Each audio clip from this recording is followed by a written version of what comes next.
नमस्कार विद्यार्थी मित्रांनो. Friends, today we will start actual reading of the lesson An Epitome of Courage. In the last video we have seen warming up activity of this lesson. Friends, so I am going to read the text with proper stress, pronunciation and intonation. I request all of you pay attention, listen carefully. We often tend to hide behind our weaknesses, disabilities, handicaps, or mourn over them our whole life through.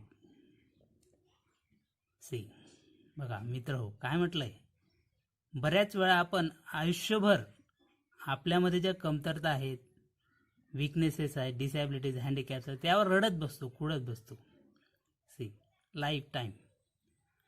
Dr. Stephen Hawking, one of the greatest scientists of this century, did not do so.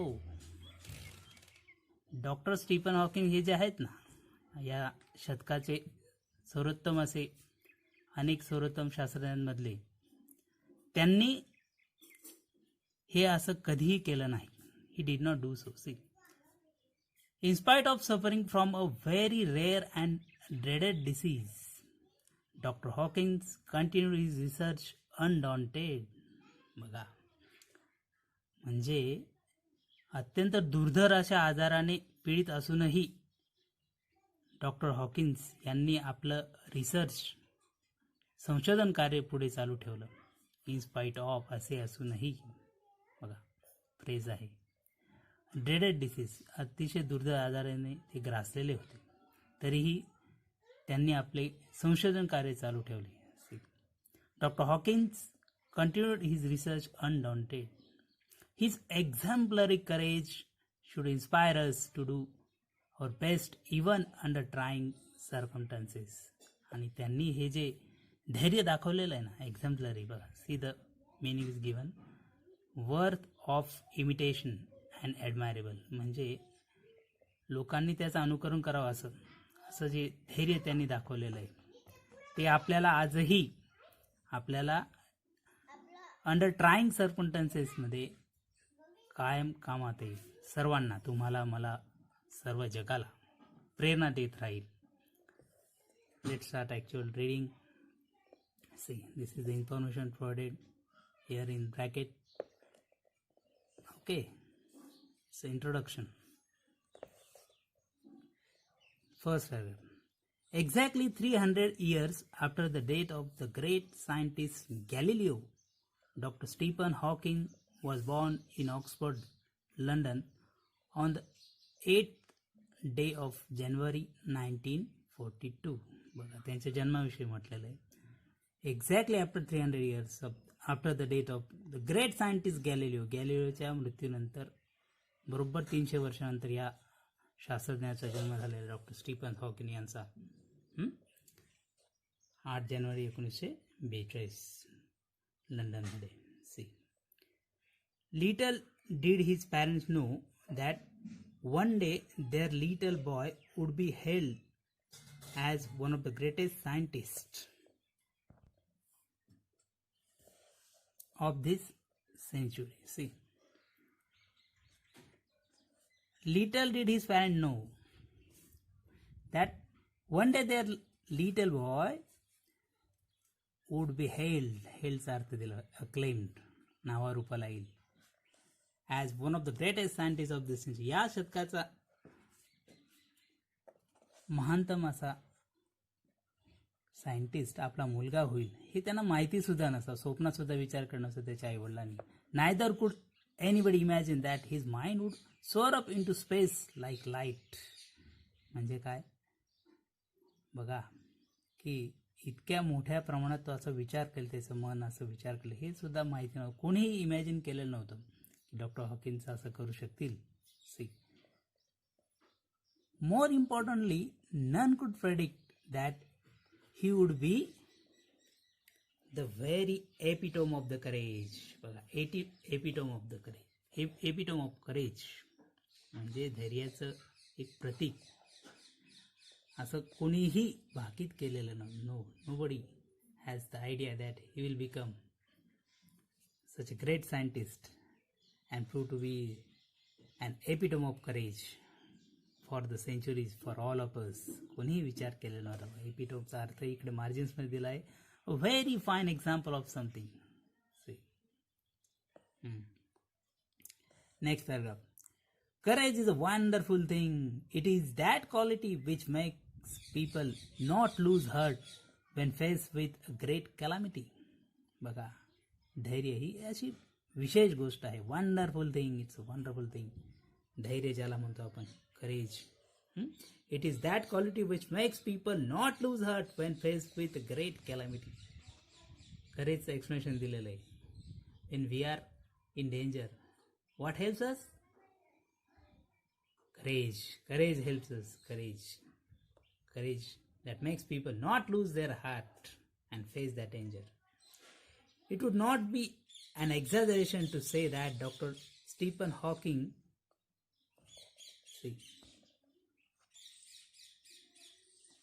a living legend of cosmology, is the very personification of courage. Cosmology is अर्थ दिला आहे. See, the word in bold form, cosmology, study of origin and development of the universe. म्हणजे विश्व उत्पत्ती शास्त्राचं मूळ जे आहे, मूळ आणि विकास याचा अभ्यास कॉस्मॉलॉजी याला म्हणतो. विश्वाचा मूळ आणि विकासाचा अभ्यास. कशाचा? विश्वाचा. त्याला कॉस्मॉलॉजी असं म्हणतात. आता हे जास्तीचं होणार नाही असं म्हणतोय लेखक. It would not be an exaggeration to say that Dr. Stephen Hawking is a living legend of cosmology. बघा, हे विश्वाचे एक आख्यायिका आहेत बघा, एक गूढ वगैरे सांगणारे, ज्याला म्हणतो आपण ओरिजिनचा आणि विकासाचा अभ्यास करणारे. हे is the very personification of courage and hope. आणि ज्याला म्हणतो आपण आशा, होप अँड करेज याचं एक मूर्तिमंत एक उदाहरण ते आहेत असं म्हटलं तर ते एक्झॅजरेशन होणार नाही. बरोबर. बघा, see friends, except his mind, his whole body is bound to a wheelchair thanks to a cruel quirk of fate. Yet he is one of the greatest scientists of this century. बघा काय म्हटलं, accept his mind, फक्त मन जर सोडलं, पूर्ण शरीर कुठं होतं? His whole body is bound to a wheelchair. बघा, व्हीलचेअरवर पूर्ण ते खेळून राहिलेले त्यांचं पूर्ण शरीर. Thanks to a cruel quirk of fate. Quirk of fate is the phrase. The meaning is given in the margins. Unexpected change of destiny. हे बघा, म्हणजे अनपेक्षित बदल दैवाचा ज्याला म्हणतो त्याला क्रुएल म्हटलं. Cruel. Thanks to a cruel quirk of fate. बघा, yet he is one of the greatest scientist of this. एवढं असूनही पूर्ण शरीर व्हीलचेअरला खेळलेलं असताना फक्त माइंड आणि बुद्धीच्या जोरावर ते या शतकातले सर्वोत्तम असे सायंटिस्ट बनले. See, let's see, there are some questions here in the margins.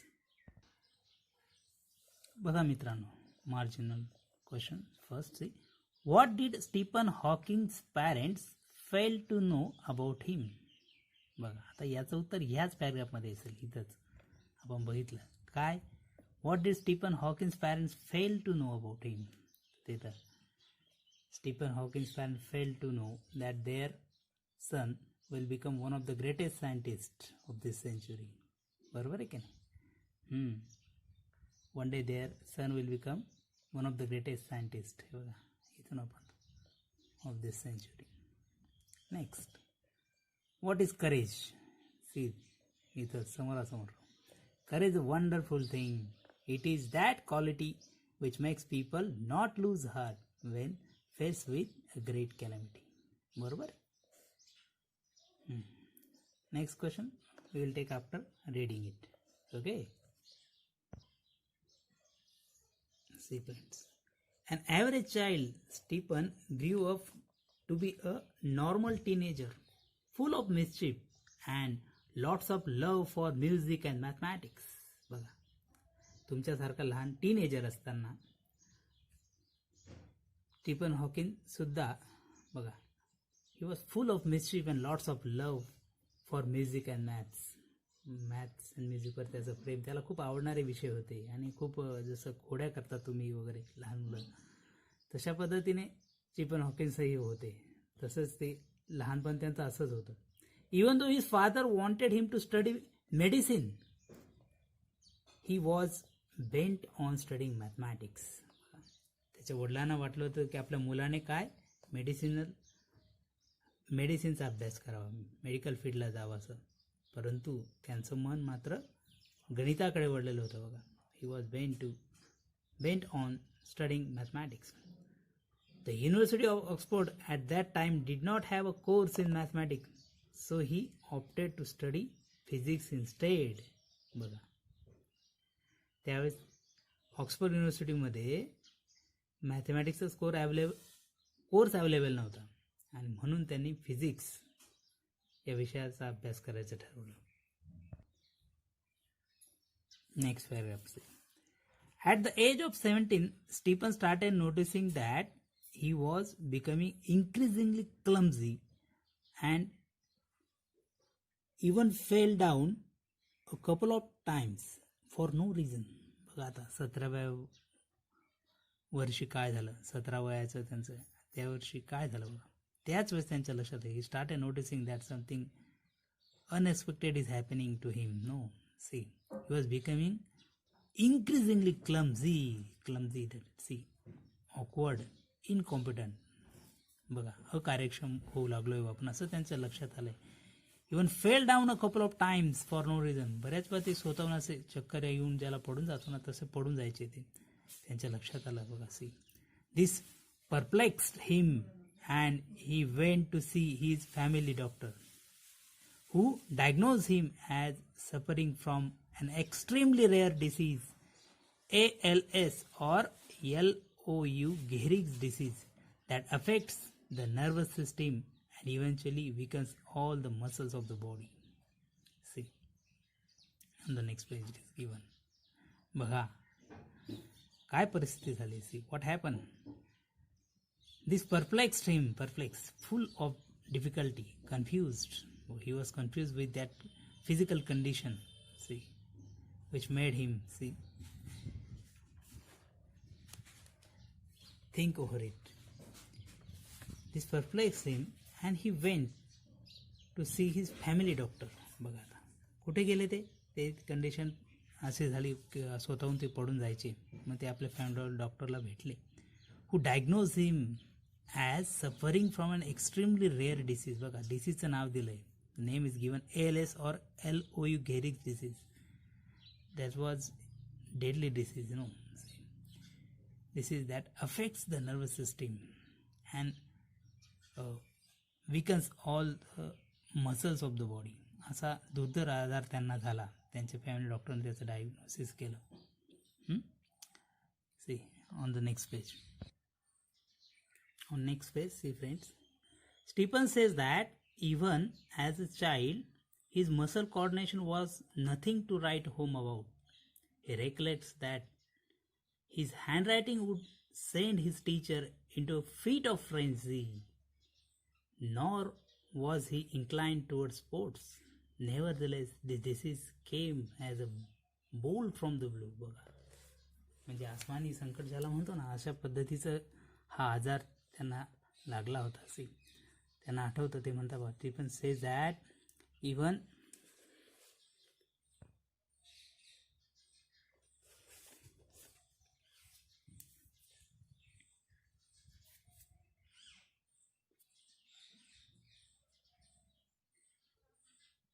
C friends, even as a child, बघा, his muscle coordination was nothing to write home about. म्हणजे इतकं लहानपणीच एवढं कॉर्डिनेशन हरवलेलं होतं, मसल कॉर्डिनेशनचं. ही रेकलेक्ट्स, त्यांना आठवतं, say that his handwriting would send his teacher into fit of frenzy. Meaning is given, great annoyance. एकदा जेव्हा त्यांनी लिहिलेलं त्यांच्या शिक्षकांनी वाचलं तर त्यांना खूप राग आला होता, असं काय लिहितो बॉ असं, बरोबर आहे. Nor was he incline toward sports, म्हणजे खेळाकडे ते जाऊ शकले नाही. Never the less this disease came as a bolt from, आणि त्यामुळेच एक प्रकारे एक आसमानी संकट त्यांच्यावर लहान बालपणीच कोसळलं की मसल कॉर्डिनेशन लॉस झालं त्यांचं हळूहळू, आणि त्यामध्ये खेळाकडेही नाही, हँडरायटिंगही व्यवस्थित नव्हतं त्यांचं. बघा, see friends, let's take marginal questions on the last page. See friends, the question: where was Stephen Hawking sent for studying mathematics? See, he was sent to study mathematics actually here in the University of Oxford. Actually, his father wanted him to study medicine, but he opted it there. He has opted to study mathematics, but in the University of Oxford the course was not available. See, no, so he has to study physics instead. It is given here. Next question, पुढचा प्रश्न बघूया. See, what happened when he was 17? बघा, याचं उत्तर दिलेलं आहे 17. at the age of 17 काय झालं. Here it is given. See friends, answer is given here. At the age of 17, Stephen started noticing that he was becoming increasingly clumsy and even fell down a couple of times for no reason. Okay friends, see. Next question. बघा इकडे. What did his family doctor diagnose? See. Here the answer is given here. His family doctor diagnosed him as suffering from an extremely rare disease, ALS or LOU, Gehry's disease. Okay, you can go ahead also. That affects the nervous system and eventually weakens all the muscles of the body. Okay friends, mitro, we will take the next part of this lesson in the next audio. Thank you.